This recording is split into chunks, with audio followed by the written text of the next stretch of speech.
반사행동이란 무엇일까요?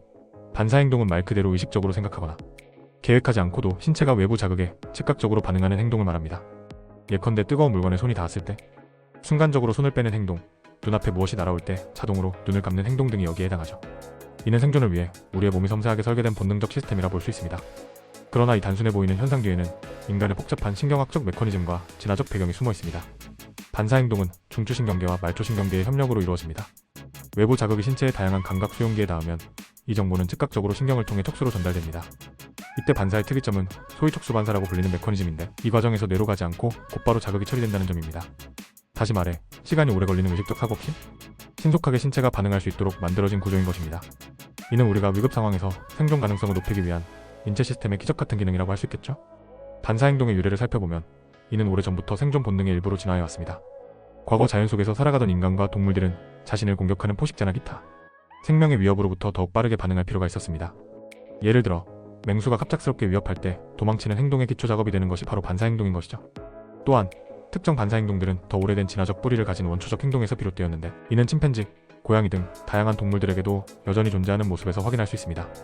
일상 속에서도 반사행동이 어떻게 작용하는지 다양한 사례를 통해 살펴볼까요?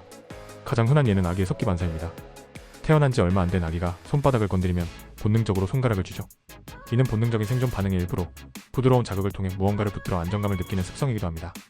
또 다른 예로 병원에서 의사가 무릎 아래를 두드리며 무릎 반사를 테스트하는 모습을 본 적 있을 것입니다. 이 같은 반사는 우리의 신경계가 정상적으로 작동하고 있음을 확인하기 위해 매우 중요한 검사로 사용됩니다. 그렇다면 반사행동은 개인적 경험과 생활 속에서도 어떤 영향을 미칠까요? 한 가지 재미있는 점은 운동선수들이나 예술가들이 이 반사행동을 기반으로 놀라운 기량을 키운다는 것입니다. 복싱 선수는 상대가 공격할 때 반사적으로 방어하거나 반격하는 행동을 자연스럽게 수행합니다.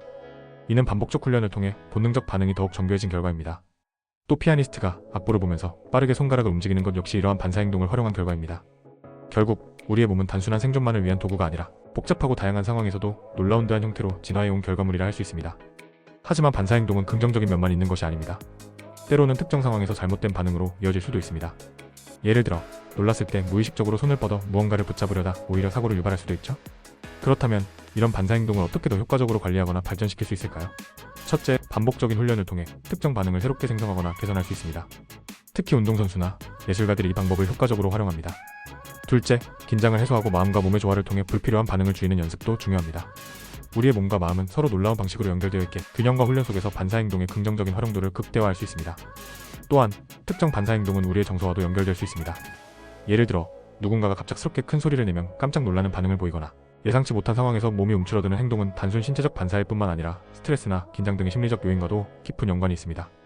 이렇듯 반사행동은 신체와 심리가 동시에 작용하는 복합적인 현상이라는 점에서 단순한 생물학적 시스템을 넘어 인간의 경험과 환경까지 반영한다고 볼 수 있죠. 이러한 체계와 작용을 이해함으로써 우리는 자신의 신체적, 심리적 반응을 더 잘 파악하고 제어할 수 있는 방법을 배우게 됩니다. 또한 반사행동은 사회적 상호작용에서도 흥미로운 영향을 미칩니다. 예를 들어 누군가 하품을 하면 본능적으로 우리도 하품을 따라하게 되는 경우가 있습니다. 이는 단순히 신체적 반사일 뿐만 아니라 인간이 사회적 유대감을 형성하고 주변 환경에 적응하려는 본능적 행동이라고 볼 수 있습니다. 이런 행동은 우리의 신경계뿐만 아니라 대인관계와 사회적 행동에까지 영향을 미치죠. 우리가 반사행동을 더 깊이 이해할수록 자신의 특성과 반응을 더 효과적으로 다룰 수 있을 뿐 아니라 타인과의 관계에도 긍정적 변화를 만들어낼 수 있습니다. 결국 반사행동은 우리의 몸이 극한 상황 속에서 보여주는 생존 전략일 뿐만 아니라 평소 생활 전반에서도 중요한 역할을 담당합니다. 이를 활용해 더 나은 반응성과 능력을 길러내는 것은 우리 자신을 더 깊이 이해하고 발전시킬 수 있는 기회가 될 것입니다.